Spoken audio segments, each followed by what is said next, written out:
Amigos da memória, nós recebemos hoje uma jovem escritora chamada Francine Maia. Ela nasceu em Ribeirão Pires e há 7 anos mora em Lisboa. Conta, e é escritora, eu já falei, é escritora. Francine, conta a sua história. Uma menina, jovenzinha, nascida em Ribeirão Pires, filha do professor Luiz Maia, que já esteve na memória, que tá todos esses anos lá em Lisboa, escrevendo, trabalhando, levando um pouquinho do nosso Brasil para lá, É verdade. não é? Então, foi mais ou menos, né, quase 8 anos que eu acabei me mudando pra lá. Eu fui pra estudar letras, aliás, literatura na Faculdade de Letras de Lisboa. Chegou a pandemia em 2020, tava todo mundo trancado em casa. Eu, inclusive, tava meio que sozinha, porque não tinha muito o que fazer. E foi a partir daquele momento que, na verdade, eu comecei a escrever livros. Você foi para estudar e se transformou em escritora. Eu sinto que na pandemia todo mundo chegou naquele ponto em que, o que é que eu faço agora pra me inovar? E aí eu falei, quer saber? Tá na hora de publicar um livro. Eu já escrevia antes, mas eu nunca levava pra frente. E é interessante, quer dizer, 2020 há 4 anos atrás. Em 4 anos você conseguiu fazer uma produção de 4 livros, Foi. né? E eu acho pouco, porque a maioria dos escritores que eu conheço fazem muito mais, fazem Fazer. isso num ano. E os seus livros tratam do quê? Eles são majoritariamente de fantasia e romance. Então eu gosto de brincar com essa coisa do imaginário, pego um pouquinho de literatura, tanto que o meu livro, que eu falo que é o meu primogênito, que deu assim mais sucesso, ele é baseado em mitologia grega. E como que chama? Se chama Ágape.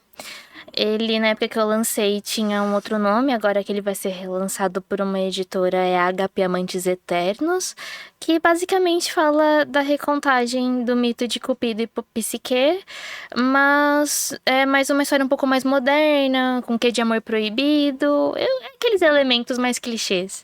Puxa vida! Quer dizer, os primeiros livros você lançou por iniciativa própria, Sim, né?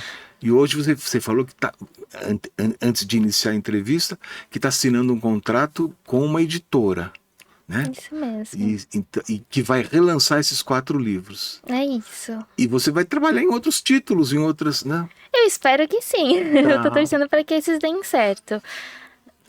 Mas pronto, na época todo o marketing, a escrita, edição, tudo basicamente, distribuição dos livros, porque o físico foi tudo eu assim e minha família. Até então. Até então. Agora a editora vai Agora a tratar editora que vai cuidar de tudo isso. e vai atingir Portugal, Portugal, Brasil e Espanha. Portugal, Brasil, em português, Espanha, vai haver uma tradução, você falou, Isso para o mesmo. espanhol, dos 4 títulos. Primeiramente a gente vai começar com Ágape. O seu primogênito. É. Isso. E aí tudo depende, né? Do que vai acontecer, do sucesso, tudo isso. É isso. A recepção no Brasil que eu tive foi muito boa, mas como em Portugal vai ser algo um pouco mais novo. Eu já tinha leituras de Portugal, mas, né, como vai ser algo diferente, porque vai estar no português brasileiro, eu ainda tenho que descobrir como é que vai ser a recepção. Então a gente combina o seguinte: esses passos, você encontrando um tempinho, vai passando pra gente ir divulgando a menina de Ribeirão Pires que está em Lisboa. Ok, obrigada. Vamos contar um pouquinho da sua história em Ribeirão? Claro. Você estudou, onde você morou, onde você estudou. Conta um pouquinho da menina Francine lá em Ribeirão Pires, Ok. aqui em Ribeirão Pires. Eu morava no Parque das Fontes, né, com os meus pais, o Luiz Maia, a Rosane e o meu irmão, que é o Felipe. Basicamente, eu estudei a minha vida toda em Ribeirão. Quando eu era pequenininha, eu estudei no Secai, que foi uma escola que ficava mais para Rio Grande da Serra, mas acabou fechando.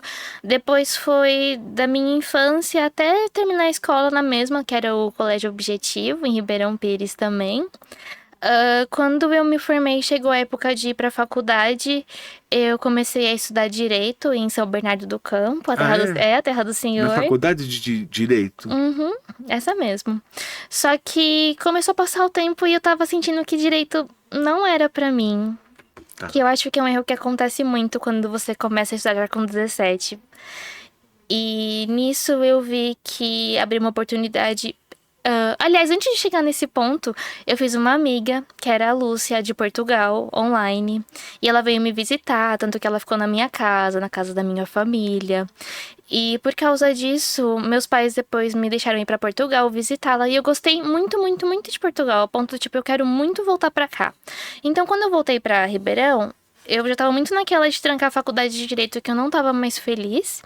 E comecei a pesquisar jeitos de ir pra Portugal. Cheguei a tentar ver, será que eu vou de au pair? Será que eu penso em ilegal? Mas meus pais, não, de jeito nenhum, não faça isso.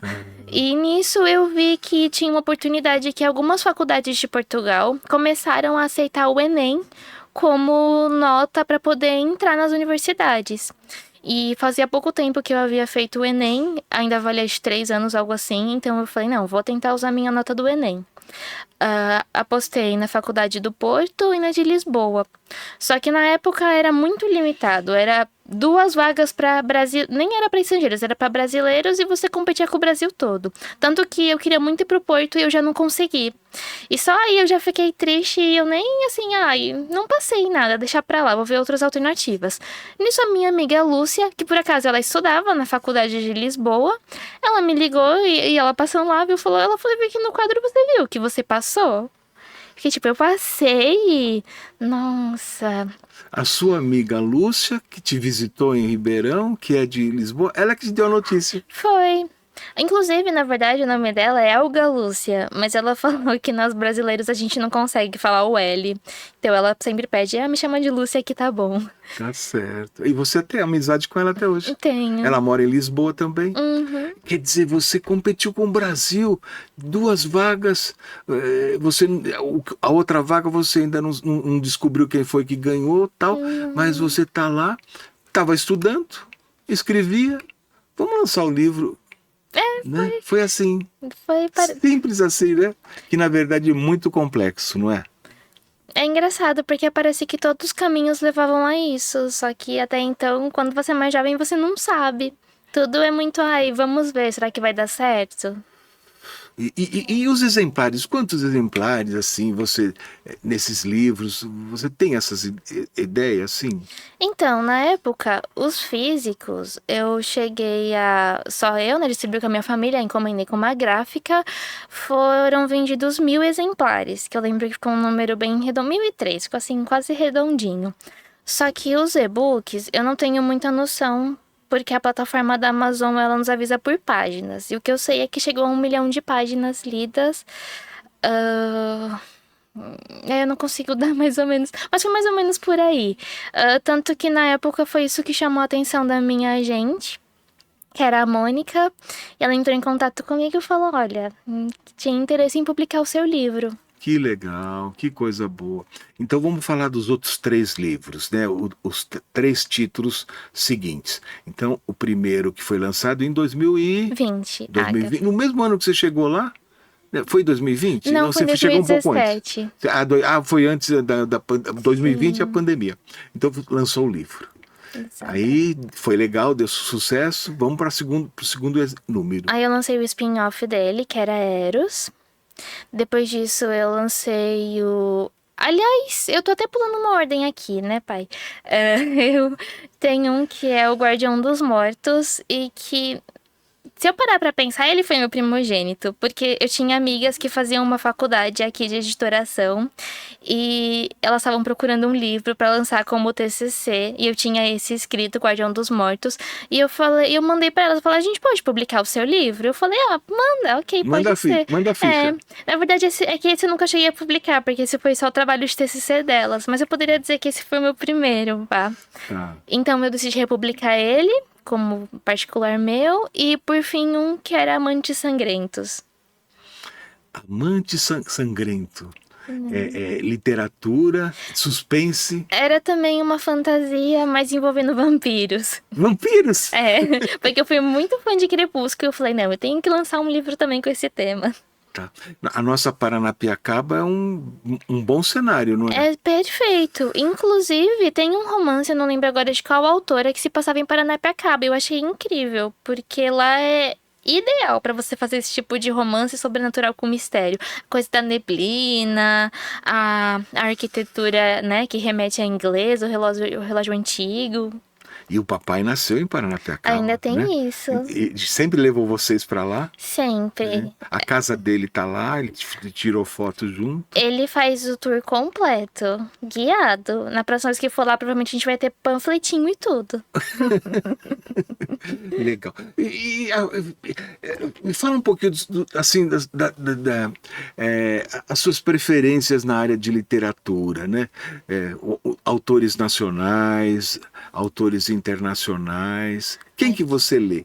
Então, quando eu era criança eu lia mais autores internacionais. Então, nossa, começou com a Stephanie Meyer, né, que era autora de Crepúsculo. A Maggie Cabot, que fazia muitos romances, ela ficou famosa pelo Diário da Princesa. Porque assim, desde que eu era muito pequena, acho que eu nem lia ainda, o meu pai já comprava vários livros. Ele lia pra mim e depois eu comecei a ler. Ele que começou mesmo essa coisa de instigar. Autores nacionais, eu já gosto muito da Pamela Gerhardt. Ai, é que autores nacionais não é que eu não conheço, é engraçado. Gosto do Oliver Kaplan também. Geralmente os autores nacionais que eu conheço hoje em dia é engraçado, porque eles viraram mais meus amigos. Gosto da Babi Dewitt. Existe, assim, um intercâmbio dos escritores? Sim, tanto que nas redes sociais eu sinto que nós os ajudamos muito. Tanto escritores quanto ilustradores. Tanto que eu sempre falo que, assim, eu gosto muito de como os meus livros alavancaram, mas eles não teriam o alcance que eles têm se não fosse pela minha ilustradora, que é a Gabriela Góes. Lá em 2020, ela também estava começando ainda, ela também não sabia ilustrar para livro, e eu falei, faz a capa do meu livro? E ela, tá bom. E eu não sei o que aconteceu ali, mas, assim, explodiu uma onda, que ela começou a ilustrar os meus livros. E, nossa, as pessoas às vezes nem viam o meu livro por causa, assim, da sinopse. Bati o olho na capa, nossa, tenho que ler. Então eu sempre, assim, falo que eu devo muito a ela. Que se eu conseguir alcançar tanta gente foi por causa do trabalho que ela fez junto comigo. Porque a ilustração sempre chama atenção mesmo, É o né? cartão de entrada, né? Ela é autora das capas também? Ela fez todas as minhas... Capas e ilustrações internas também. ela faz tudo. Aqui nós temos no ABC algumas entidades, por exemplo, a Livraria Alfarrábio de Santo André, da Dalila Teles Veras. Eu não sei se você tem contato. Ai, desculpa, Não tem, eu né? não tenho. Mas vale a pena. A Dalila é uma lutadora, ela lança livros, ela promove novos valores. Quem sabe numa outra... Porque você está passando férias aqui, bem curtinhas, né? Pois Quando que você volta? já volto agora dia 17. Dia 17, né? Até porque tá vendo, vai haver logo, né, o lançamento dos outros livros, você tem que acompanhar tudo isso. Então, hoje você, em termos de estudo lá, você continua? É engraçado, porque a minha área mudou um pouco. Nesse momento, na verdade, apesar de também ser escritora, eu trabalho como analista de segurança numa empresa de tecnologia. Então, eu tô estudando, mas eu tô estudando análise e desenvolvimento de sistemas. Como é que você se cruzou com o Cristiano Ronaldo? Então, na empresa onde eu trabalho, tem um dentista em um dos andares. É muito engraçado, porque todos os andares são da empresa, mas tem um que não é. E lá a gente brinca que é o dentista dos famosos, porque lá ia a Madonna, vinha várias celebridades que eu nunca encontrei. Mas com o Cristiano Ronaldo foi uma ocasião muito aleatória, em que eu estava no elevador com outros analistas e a gente estranhou, viu uma movimentação no prédio, porque ele vem com seguranças, né? Ele não vem sozinho. Sim. E de repente ele só entrou assim no elevador, todo mundo... segurou a respiração, porque a gente não pode falar com eles, né? Como é óbvio. Foi só 2 andares e ele saiu todo mundo só... Então tá certo. Francine Maia, manda um recado para a juventude de Ribeirão Pires, para a juventude do Grande ABC, para a juventude brasileira, né? Você está uma carreira demais, né? Legal. O que você sugeriria para as outras Francine que existem espalhadas por esse mundão que é o Brasil? Eu diria pra você não ter medo de sonhar, pra não pensar que é tudo impossível. Porque, poxa, eu tava ali, sabe, uma menina de uma cidadezinha pequena do interior. E nunca que eu pensava, ai, vou conseguir publicar um livro, vou. Mas eu fui tentando. E é tentando na sorte que a própria vida te abre as oportunidades. Então, não se limite. Ah, eu quero ir atrás disso. Vai que você consegue.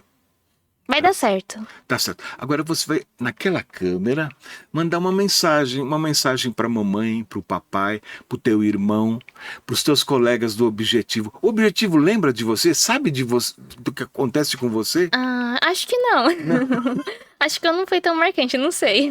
Tá bom. Mas manda uma mensagem. O que você gostaria de falar? Ah, mãe, pai. Obrigada por tudo. Eu não conseguiria sem vocês nunca. Fê também. Se eu cheguei onde cheguei foi por causa de vocês. Ah, Francine, legal. Eu não queria te fazer você se emocionar tanto, mas o pior é que você emociona o velho repórter também, não é? Então, olha, eu desejo para você todo o sucesso do mundo. Você tá, puxa vida, o ABC, né? O Ribeirão Pires, né? É, é, praticamente assim, a irmã de Paranapiacaba, Mas onde, é mesmo. não é? Próximas uma da outra. A gente pensa aqui no ABC em ferrovia, em indústria automobilística, em greve de metalúrgicos, em tanta coisa. E olha, uma menina fazendo literatura, escrevendo em Lisboa. Maior sucesso para você. Muito obrigada. Saiba que você também. tem aqui papai e mamãe, mas também tem mais um fã que sou eu, tá? Muito obrigada, Vou viu? acompanhar você, quero saber tudo sobre você. E o nosso espaçozinho aqui no jornal tá aberto. Muito obrigada pela oportunidade. Pra mim foi uma honra. A honra é toda nossa, tá bom? Gente, tá vendo? O ABC é lindo demais. Conhecemos a Francine Maia, que está passando alguns dias aqui em Ribeirão Pires, encontrou um espaço para vir aqui no Diário do Grande ABC contando essa história. Você lia diarinho ou não? Lia, Você lia o diarinho? meu pai separava sempre. É mesmo? O diarinho, você sabe que, olha, os grandes jornais brasileiros eliminaram os suplementos infantis. Ai, é O uma Diário pena. a Folha, não tem mais a folhinha da Folha de São Paulo, não tem mais o Estadinho do Estado de São Paulo, mas o Diarinho, a direção do jornal faz uma força muito grande para preservar. Todo domingo ainda, outras Francine tem recebido encartado no jornal impresso ainda tem jornal impresso e também no Diário Online, o diarinho que te ajuda um pouquinho. Muito. Muito. Meu pai sempre que recebia separava pra mim e eu sinto que isso sempre me estimulou muito a querer ler. Eu leio o jornal até hoje por causa dele. É, esse professor Luiz Maia, né? Puxa vida. Gente, muito obrigado. Fiquei muito emocionado com a emoção dela e aprendi bastante. Francine Maia, a nossa representante em Lisboa. Na semana que vem a gente traz um outro convidado. Muito obrigado pela paciência e por nos ouvir e aprender junto conosco essa menina lindinha que veio até aqui. Até a semana que vem. Obrigado.